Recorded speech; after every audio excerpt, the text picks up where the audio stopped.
And I won't repeat the title, but here are my disclosures related to these topics. Now, when it comes to degenerative thoracoabdominal aneurysms, the basic rule is to find or to create a long and durable proximal landing zone. The anatomical difficulties are usually related to the quality of the target vessels and angulations either in the aorta or in those target vessels. And we have current advantages. We now can treat branches from below or from above. I will talk about that on Thursday. We have a multitude of bridging stent grafts available, and we have, in addition to fenestrations and branches, inner branches and multiple graft manufacturers.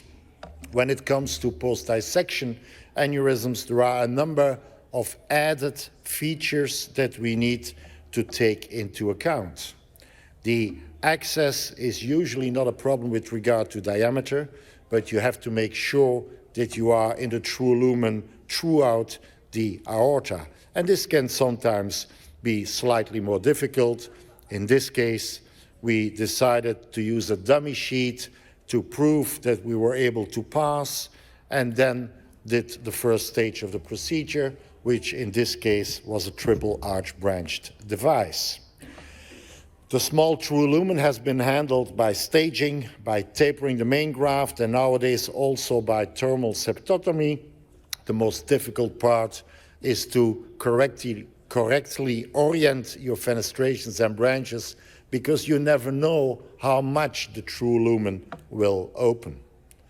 Target vessels that come from the false lumen can be reconnected, usually very easily, but in some cases you don't have that re-entry and you need to do something more.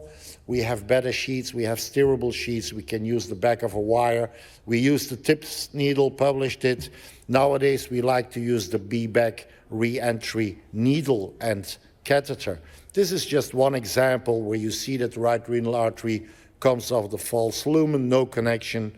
We had to perforate the dissection flap and then managed to get a good connection with obviously a very long bridging stent graft.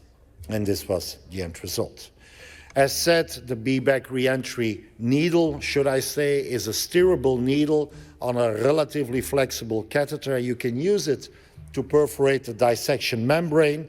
You can also use it to do in situ LSA bypass in acute cases, which I will show you.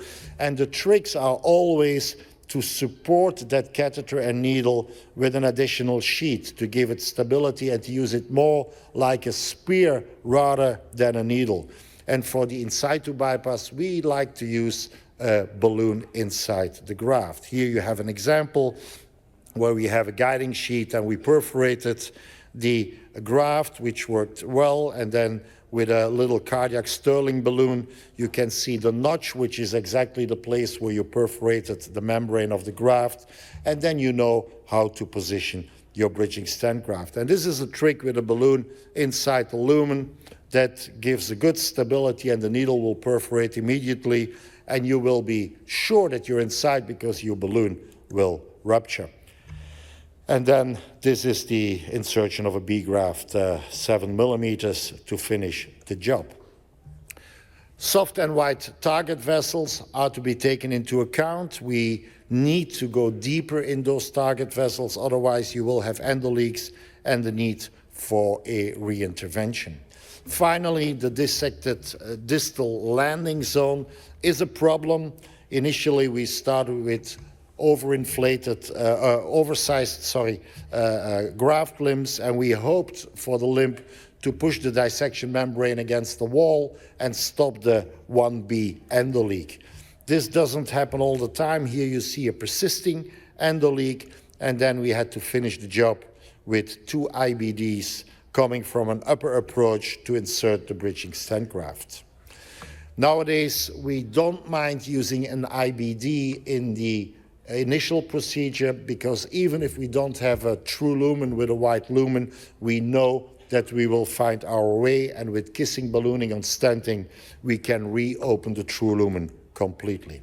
So to conclude my presentations, many goods nowadays when we treat thoracoabdominal and post-dissection aneurysms.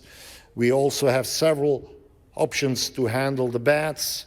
You still have to be cautious with the uglies, and in my opinion, the BBAC steerable needle is valuable and very useful. Thank you very much for your attention.